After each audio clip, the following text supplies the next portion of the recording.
on a volcanic pot of rage. He shot a little old man in his trailer who was unarmed. Then why are so many people in town defending him? There were just people coming out of the woodwork saying, let this kid out of jail. The victim, a leader in his community. He was a pillar of it.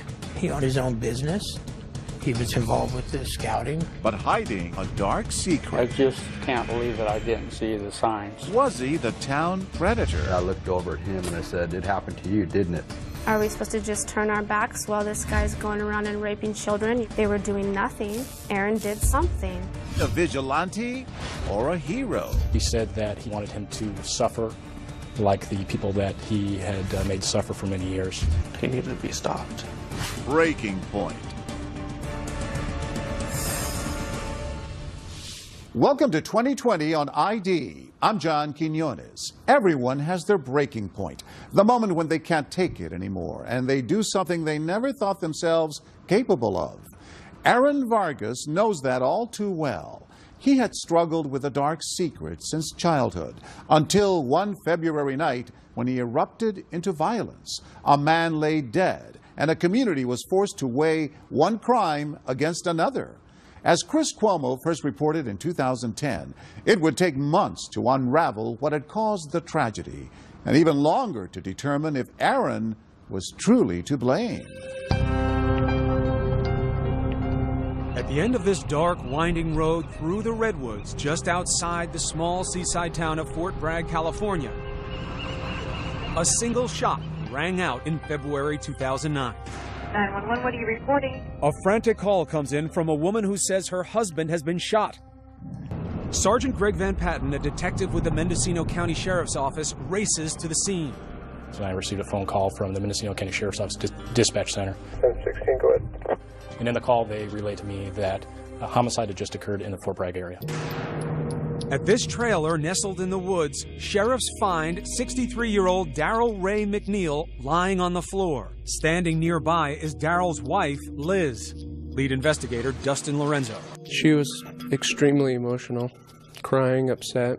The scene surprisingly contained and immediately odd. McNeil is dead from a .44 caliber shot to the stomach. No signs of struggle or burglary, just an antique ball and cap black powder revolver laid neatly in pieces on a countertop. McNeil's wife, Liz, who made the 911 call, tells investigators 32-year-old Aaron Vargas, a man she's known for decades, is the lone gunman. Her and her husband were watching a movie. They had a knock at the door. Darrell answered the door. During the conversation, she heard Aaron telling Darrell that he'll never do this again to anybody. And then a shot rang out. Darrell fell back into the trailer, and then Aaron entered into the trailer. Aaron, she tells them, is a close family friend. They used to be neighbors when Aaron was just a boy. His best friend, Michael, is Darrell's son. But now Aaron Vargas appears cold-blooded. At one point, Aaron actually got up, walked over to Darrell McNeil as he was lying on the ground, not saying anything after he'd been shot, and actually physically kicked his body. He wanted to stay at the trailer and ensure that Darrell McNeil died. He said that he had gut shot Darrell because he wanted him to suffer like the people that he had made suffer for many years. Then, Liz says, Aaron reveals a horrific secret he'd kept for 20 years. He then proceeded to tell Elizabeth that the reason why he had shot Darrell McNeil was because Darrell had molested him many years before. Aaron flees the trailer, and then the young father and part-time construction worker goes to the home of his parents, Bob and Robin Vargas. I got up and answered the door. He just stood there a couple steps in the doorway. So I looked back at him, and he said that he had shot Darrell and that he wanted to tell me he was sorry and tell me goodbye. Simple as that. Mm-hmm. Did he seem in shock? Definitely. He was in shock. And I just sat him down and put my arms around his neck. And that's when he told me Darrell had molested him. Aaron tells his parents the abuse started when he was just 11, during a fishing trip with Darrell and his friend Michael. Any question as to whether or not your son was coming up with a story about why he did it? No, Aaron's a very honest person. He's not going to make up a story about anything. Being abused is kind of a weird story to tell anyway. Could have come up with 100 other excuses. It's not something I don't think he ever wanted to tell anybody. The news is stunning. The revelation of the abuse and the sting of betrayal. Daryl, a man they counted as a friend. Daryl McNeil, who owned an appliance store frequented by everyone in town, was seen as an all-around good guy. Known as friendly and social, he volunteered as a big brother and led the local Boy Scout troop. To the Vargas family, he was a kind and generous neighbor. He seemed like a straight-up guy. Trusted part of the community? Right. You never heard him cuss. You never see him drink. Never saw him angry. Always friendly. I just can't believe that I didn't see the signs. I just can't believe I didn't. You feel that you should have seen this? I do. But the same man now confessing his haunting past is barely recognizable from the son they know. Has your son ever been violent in the past? Do you know him to have a reputation for violence? No. Anyone that knows Aaron will tell you he's a sweetheart. Gunplay is not something that has been in his life as a way of expressing anger. No. So this was an extreme thing for him to do. Very extreme. His parents say Aaron had everything in front of him. A baby girl he adored and a fiancée he was preparing to marry in just 2 weeks. Why, they wondered, had he risked all that? I told him, why didn't you come to me? I hollered at him. I was upset. I said, who's going to raise your daughter? Who's going to take care of her family now? But while the questions behind the mysterious slaying mount, flashing lights of the sheriff's investigators appear at the end of the driveway. A figure in the darkness started to approach the patrol units, and at that time they recognized that it was Aaron. They went ahead and ordered him to the ground and effected an arrest. At the sheriff's office, Aaron, according to investigators, is not nervous. He was cool, calm. He was normal, just like you'd speak to anybody else at 11 or 12 o'clock at night. Investigators smell alcohol on his breath. Aaron, they find out, is heavily intoxicated. I sat down across the table from him, and I began reading his rights. You have the right to remain silent. Do you understand? I'm going to use that one. He interrupted me about halfway through and stated he didn't want to talk to me and would like to speak with his attorney. Aaron is booked that night and charged with murder. As he sat inside a county jail, his inner circle of friends and family learn of the shooting and the secret relationship between the two men. Aaron's younger sister, Mindy, gets the call late that night. My mom got on the phone and she said that Daryl was dead and that Aaron had just been arrested and that Daryl had abused him. Could you believe it? No. I was a total shock. Aaron is probably the kindest, most selfless, compassionate person I know.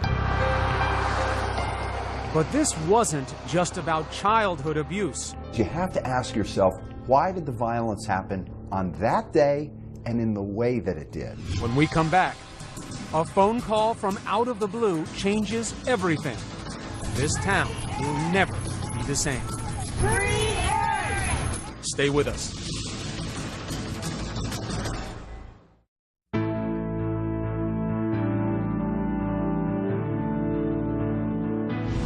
Aaron Vargas, known for his gentle nature, has shot and killed a man considered to be a pillar of the community. He's confessed to the murder, but claims Daryl McNeil had been abusing him since childhood. What really happened between the two men, and what caused Aaron to snap? Here again, Chris Cuomo.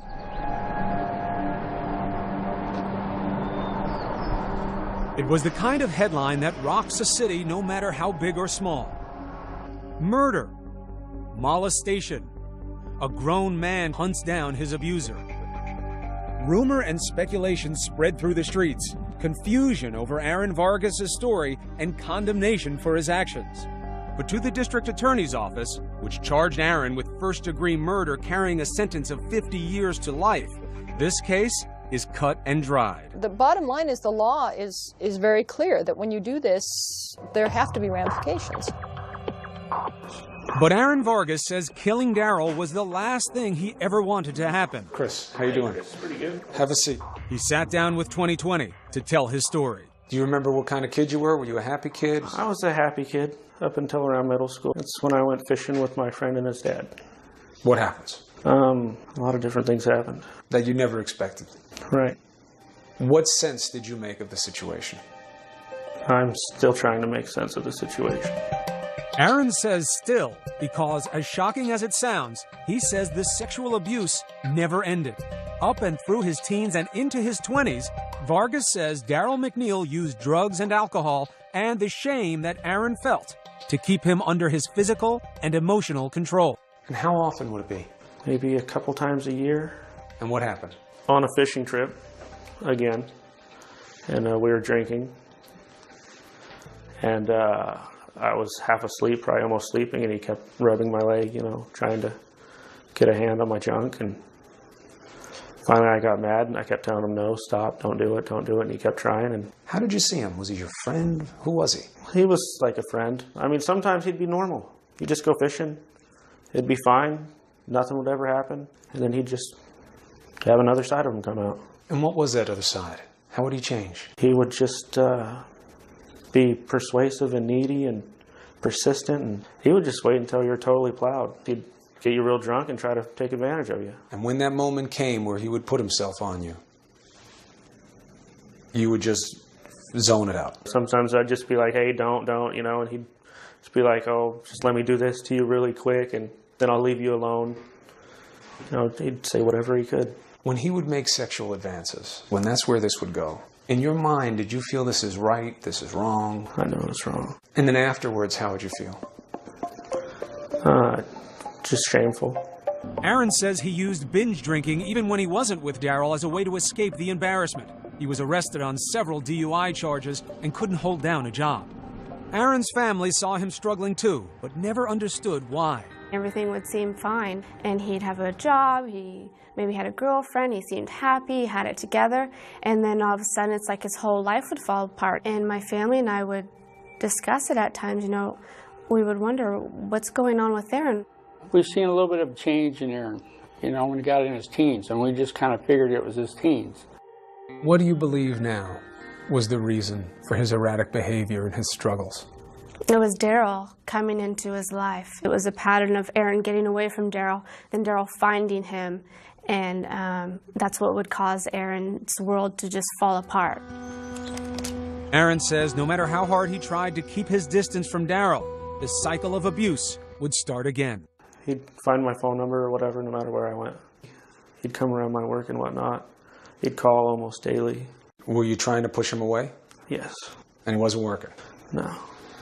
And what would it do to you emotionally every time he'd show up, every time he'd call?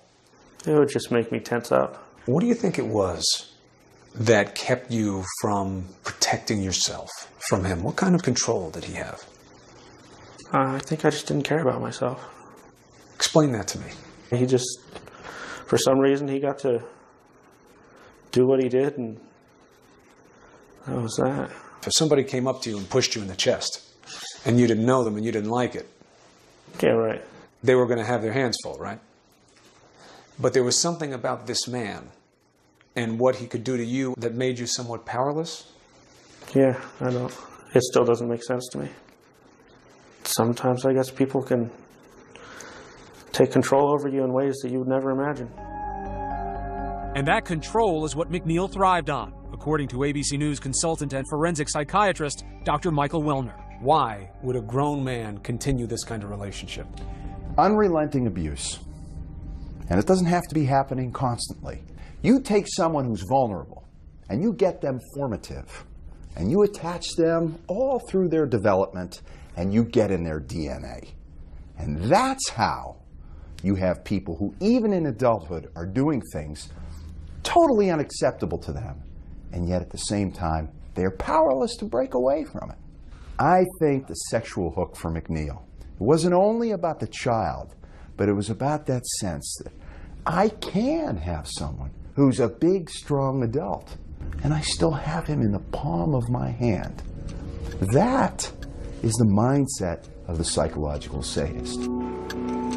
But why, after 20 years, did Aaron suddenly snap? Because, he says, he had a revelation that McNeil might have a new target. his daughter. Seems like he has a plan. Yeah. Aaron was so excited about a baby, and then when he became a father, it was like this whole new side to Aaron that you saw. You know, he's such a great dad, and it was like, wow, this is great. How did becoming a father change you? It made me want to be responsible, want to make myself, the best guy I could be.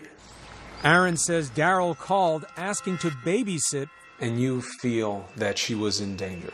I know she was. Because? Just the way he was coming around my house, and there's no doubt in my mind at all. What was the nightmare for you? Oh, if he came around when I wasn't there, he'd, touch my daughter in some funny way when she wasn't being guarded.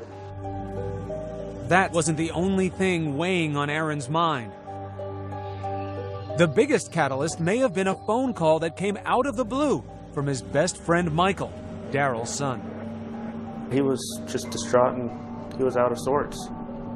Michael tells Aaron he believes his father used him to get to his friends. The two men met here with Daryl's stepson, John Clemens. For the first time in their lives, the three grown men open up about their childhood secrets. I hated him. Never forgot about what he was doing to me. John Clemens says the molestation by his stepfather started around age 10 and continued until he was 14, when he decided to stand up to him. I finally realized that what he was doing to me was wrong. I basically told him if he ever touched me again, I would beat the crap out of him. While the two brothers, John and Michael, speak, Aaron quietly.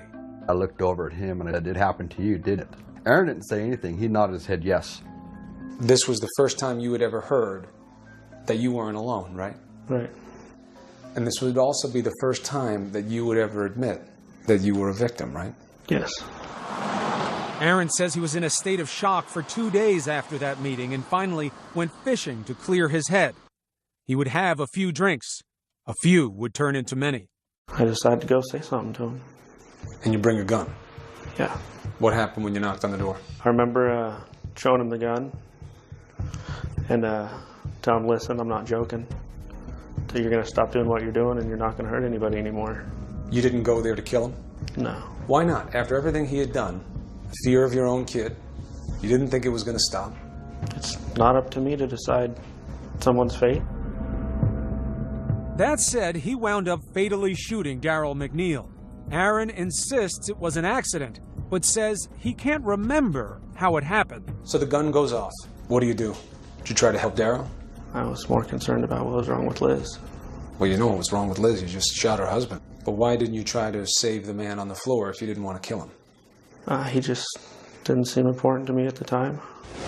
But there was something important about Daryl McNeil's murder, more than Aaron could ever imagine. There were 12 other people who wanted their fingers on that trigger. And there was more. There were more Aarons out there, right? Right. In the eyes of many, Aaron Vargas is about to go from killer to hero. Stay with us.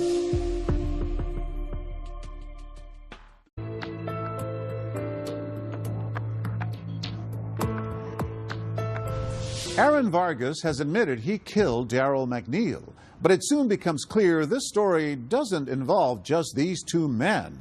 New allegations are about to surface that'll shock the community. Once again, Chris Cuomo. With Aaron Vargas behind bars charged with murder, investigators and the entire town of Fort Bragg are struggling to grasp his story. That a man named Daryl McNeil had abused him his entire life. Was McNeil really the monster next door? Paul Clark runs the local Century 21 agency where Daryl worked part-time. Hard-working guy. You could ask him to do anything, he'd be there to do it. The neighbors asked, "Well, you knew, didn't you?" And know what? No. I moved here in 1976 and been around, and until the day after, never a word. But Aaron's story was about to get a lot more believable. Within days of the arrest, the phone at the Vargas family home starts ringing. The stories on the other end of the line are from men who knew Daryl, confessing that they too had been abused. Now in their 30s and 40s, each had kept the secret for decades. One of the first calls comes from Todd Rowan. What did you think when you heard about the Aaron Vargas situation? There was some relief there. Nobody's going to get hurt anymore. Why was it important for you to come forward? The guilt. Of what? Of knowing what this man had done to me. Who was this man? Daryl McNeil. And what had he done to you? Molested me. Sexually molested me. He knew what he was doing. He knew exactly what he was doing. And I knew it was wrong. But how can something that feels so good be so wrong? Todd was part of the Boy Scout troop led by Daryl within the Fort Bragg Mormon Church. He says the abuse started at age 15 and went on for 6 years. I didn't develop normally because that preyed upon me. I carried it for a long, long time. And what would he wind up taking from you? My whole life. Mindy Galliani, Aaron Vargas's younger sister, says stories like Todd Rowan's, 12 in all, trickle back to their family. It was hard to believe. Just when we thought things couldn't get any worse, we would find something else out. That something came from inside Daryl's own family. Remember John Clemens, Daryl's stepson, who met with Aaron just 3 days before the shooting? John's mother and Daryl's ex-wife, Ginny Cotilla, learned of her son's abuse in the early 90s. Enraged, she went straight to the Fort Bragg police. They told me that the statute of limitations was up at that time and that I would have to find someone that was younger. So that's when I went around and started asking people that we knew if anything had happened to other children. One of those people was Irene Durrigan, the older sister of Jamie Specie, who'd been taken under Daryl's wing as part of the local Big Brothers program. At first I thought maybe she was a vindictive ex-wife. It wasn't until that Jamie came to my house and I asked him point blank. And he broke down and told me what had happened to him. From age 9 until 17, Jamie claimed he had been molested by Daryl on fishing trips. Jamie was the one that was the youngest, and as he got older, his moods changed. He couldn't deal with life. Irene tried to convince her now 23-year-old brother to go to the police, but he refused. Jamie said, "No, I can't." And I was like, "Why not?" And he said, "Because I don't want to be labeled." But Daryl's ex-wife Ginny was determined to collect more evidence. She says she even searched Daryl's home and made a shocking discovery: nude photos of young men and boys. Who takes a picture of a nude male with an erection? You don't do that. You don't do that unless something's wrong, something's going on. Armed with the photos and Jamie Specie's name, she returned to the police. I did what you're supposed to do. You go to the law. So I went to the police department with him. And I was told it wasn't enough. And the police officer told me I needed to be careful about what I said because I could be sued for slander. Fort Bragg police have told Aaron's attorney there is no record of Ginny's complaint. But that doesn't sit well with Todd Rowan, who did file a report 8 years before the shooting. July 24th, 2001.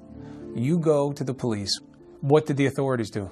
They took the report and wanted me to go undercover and befriend one of the kids that was working for him at the time and help them do kind of a sting operation, so to speak. What happened?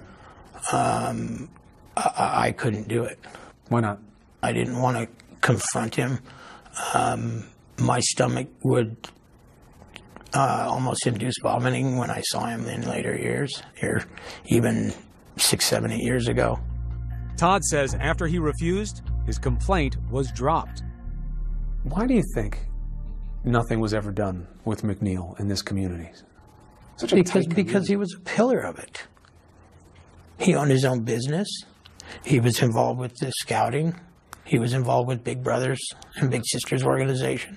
Wasn't that even more reason to come after somebody that sees a predator? When he played the game and he made himself look out to, you make yourself out to look this grandiose, generous, caring person, they're not going to look at you for a second. If the police had done something, Jamie Specie's brother and sister say, Jamie would never have reached his own tragic breaking point.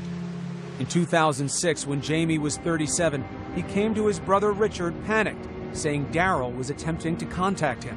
He says, you know, this man keeps bothering me. He keeps threatening me. He says, you've got all my guns in your safe. I need one of my guns. I should have saw it. 4 days later, he shot himself in the head. I didn't listen. But now the entire community was listening, and one after another, alleged victims of Daryl McNeil were stepping forward. The stories do sound very similar when you read through the declarations. Yeah, they do. What does that mean to you? It means that Daryl had this way of preying on these victims, and he had mastered that, and he would do it over and over. You know, it's one thing when someone's a pedophile, and you can see that they target the young, and they target a certain age group and a certain look. But these people were targeted for collection, preying upon the young and holding on to them through their adolescence and into their adulthood. He was very manipulative. He used his home as a place for these kids to come to and get away from mom and dad, you know, take drugs, drink alcohol, party, and do sexual favors.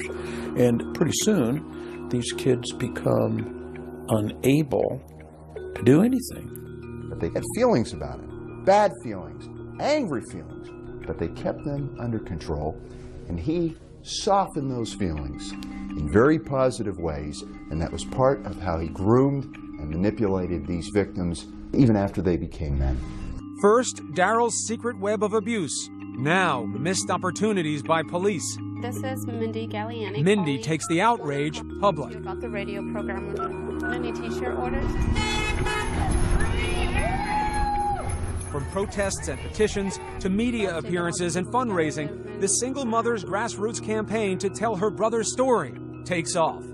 Tom Hudson, Aaron's defense attorney, couldn't believe it. The community just stood right up. And next thing you know, the family and their friends are out on the corner with signs, and people are coming over to them. I've never seen it before.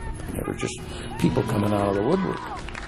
They were saying, let this kid out of jail. They don't think he should have to serve a prison time, that he's suffered enough in his life, that he needs to be able to have his own family and be able to heal. And I think the community, after realizing the number of young men that have come forward, they're in support of him. They don't think he should be a victim any longer.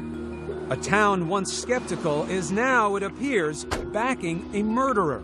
But not everyone in Fort Bragg is ready to parade Aaron through the streets. There is always two sides of a story, and there is another side to the story, for sure. What was the relationship between these two men really about? That's next.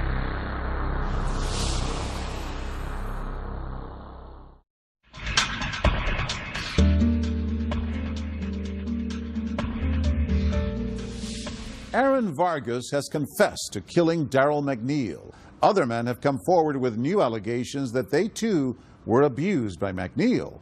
And many in the community are taking Aaron's side. But so far, that argument doesn't sway prosecutors from building a case for murder. Once again, Chris Cuomo. A town up in arms calling for the release of a killer in the name of rough justice against an alleged child molester. But do they know the whole story? It's much more involved than what is led to believe in previous media reportings. It's been one-sided. Sergeant Greg Van Patten, who investigated the case, says Aaron's story of abuse doesn't line up with his actions. We received information that potentially Daryl McNeil and Aaron Vargas were engaged in a consensual adult relationship approximately 2 to 4 years before his death, that they both engaged in this relationship. Was this, they wondered, just a lover's quarrel? Did it sour at one point because of the molestation, or did it sour because of other issues within that relationship? I hear that a 20-something-year-old is having some kind of friendship/sexual relationship with another man. What do I think? You think he's You think he's gay. You think it's consensual. right. Because it usually is, right? Yeah. Was this consensual? No. And as you got older, and there was still a sexual component to the relationship, at any point, was that something that you just wanted? No. Never. Never. Do you understand how that could be hard to understand for somebody? Yes, I do. And why? Why is it tough to understand? Because it seems like you'd be able to stand up for yourself and just get away from the person altogether. If you wanted. Right. But nothing, investigators say, made sense in Aaron's story of that night. To them, this was no accidental shooting. He formulated the intent. He brought a loaded gun with him. He drove approximately 3.8 miles from his residence to Daryl McNeil's residence. He knocked on the door, made a statement to McNeil to the effect of, "You will never hurt anybody ever again," and killed Daryl McNeil. This was a planned event. He executed what he planned to do, drove away, went to his parents' house, and waited for law enforcement to show up. He turned himself in, and he was willing to roll the dice to see what happened to him.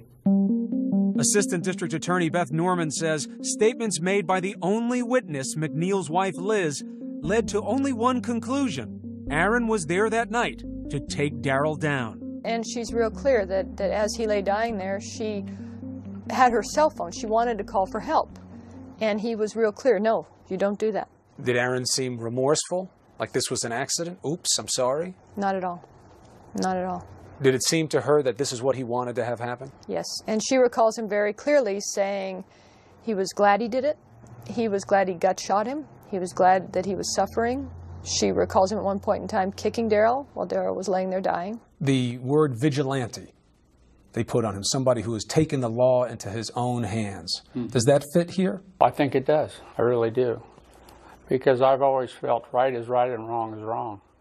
And he was pushed in a corner. Now, the part of that word that you don't like, Robin, is that you don't think it fits. I don't think he consciously made a decision to take this into his own hands. I think he just mentally broke because he was pushed so hard by Daryl. He would not leave him alone. Aaron's defense attorney says the prosecution was overzealous. There was really no excuse to have to charge that as a first-degree murder.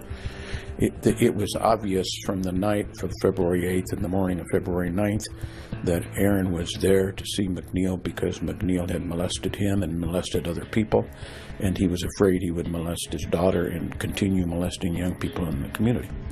Dr. Michael Wellner agrees. He made no effort to avoid being detected, and that is what you see in someone who actually does snap. Wellner believes Aaron now knew the power of the puppet master that had controlled his life, and none was beyond his reach. You ever heard of a situation like this before where a man has another man having this kind of physical and emotional control over them for this much of their life? I haven't heard of a situation like this, but having heard about it, I reflect on whether the reason I haven't heard about it is that the McNeils of the world are just so good at it that we never find out. What do you think the impact was for Aaron Vargas of meeting the other men who came forward with the same type of horror story that he had lived? I think that conversation was a catalyst. I think there was something about taking in the story of these other victims that heightened for him his own helplessness, the scope and success, really, of McNeil's preying on others, and underlined the urgency of the threat to Vargas's daughter. And he wasn't strong enough to do something for himself, but when it came to his kid, that extra motivation, that extra fear, put him in a condition where he could act. Think about it as a father. What would you do for a kid? Anybody who's been a parent can relate to that. Would you die for your child? Hell yeah. A psychologically tortured defendant, a town asking for his release. The case against Aaron Vargas is turning into a public relations nightmare for the prosecution.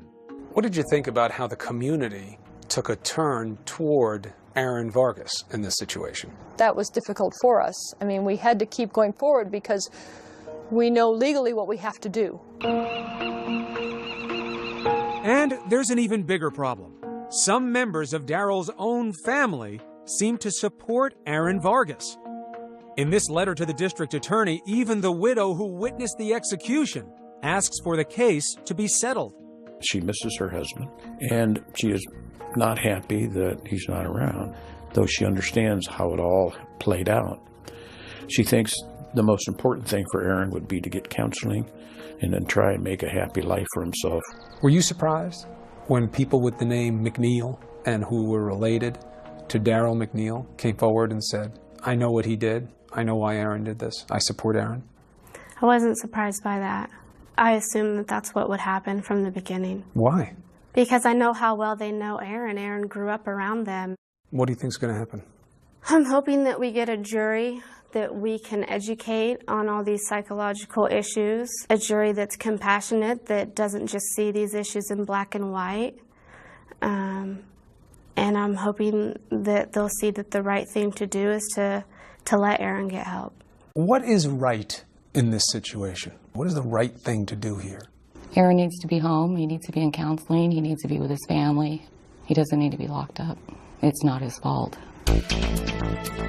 But how would a jury see Aaron? As a father desperate to protect his family from the nightmare he endured? Or as a calculating killer who took things too far? Stay with us.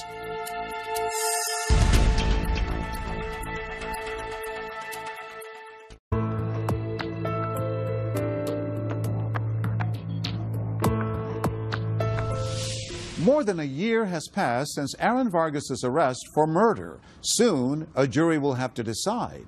Is he a vengeful vigilante who gunned down Daryl McNeil in a calculated rage? Or a young man in the grip of a sadistic predator who pushed him to the edge?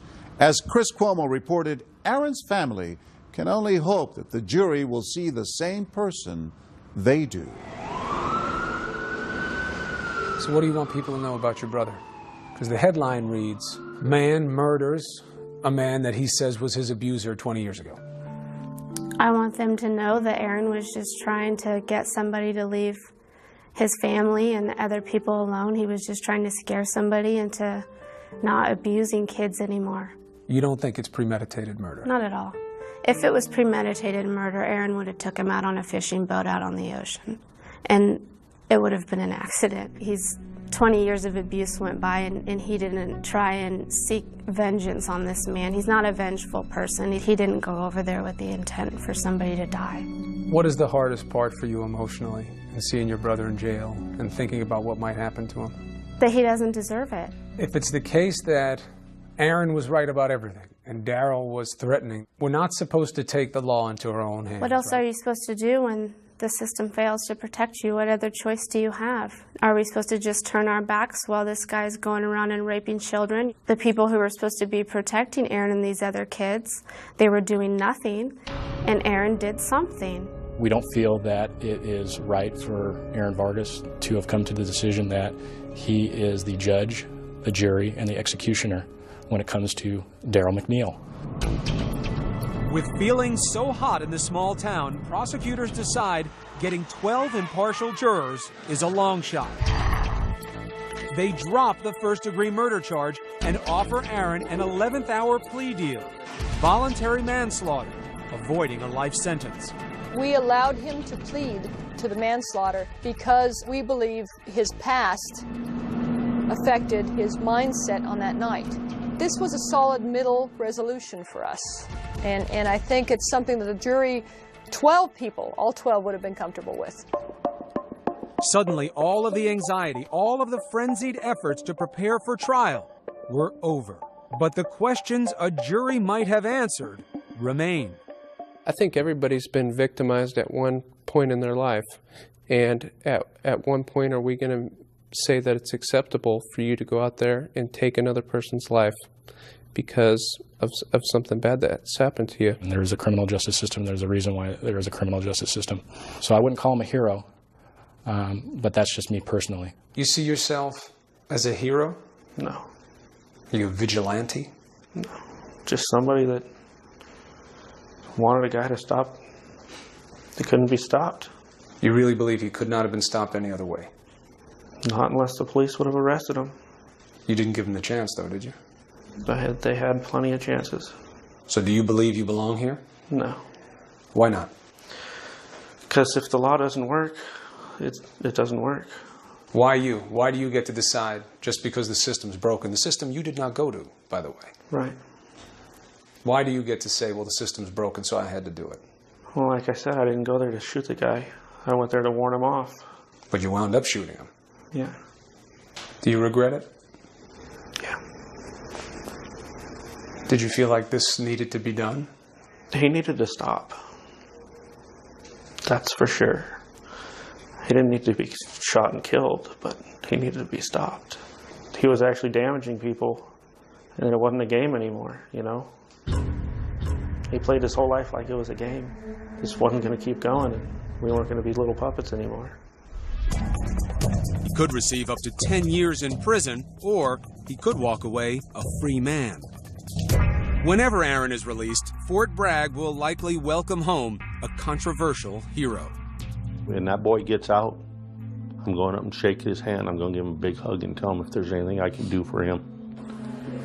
The rest of his life, I'll be there for him. I don't want to praise Aaron for what he did, but Aaron did what he felt was right to save himself. He's still alive. He can go through therapy. He can get the help he needs. My brother's not alive, and all I have is memories. I'm sorry. All I have is memories of Jamie. Some still feel Aaron should have faced a jury of his peers. There's no one that's for sexual abuse. Absolutely no one. No one would ever say that. But the fact that Daryl was murdered without his day in court doesn't set well with a lot of people. How should Aaron Vargas be seen? Is he a hero? No. What is he? I think he's somebody who acted out without thinking. He took a loaded gun and shot a little old man in his trailer who was unarmed. I don't know how that's a hero. Aaron's sister Mindy doesn't see her brother's plea deal or sentencing as an ending, good or bad. To her, this is just the beginning of a long road to recovery. Daryl got off easy because his victims are still here and all their families are still here. And there's a lot of pain that's still going on. It's just something that they'll have to deal with for the rest of their lives. I think he got off easy. We're having to deal with his mess. Aaron Vargas was sentenced to 9 years in prison. He unsuccessfully appealed that sentence and is scheduled to be released in 2017. I'm John Quinones. Please join us next time for another edition of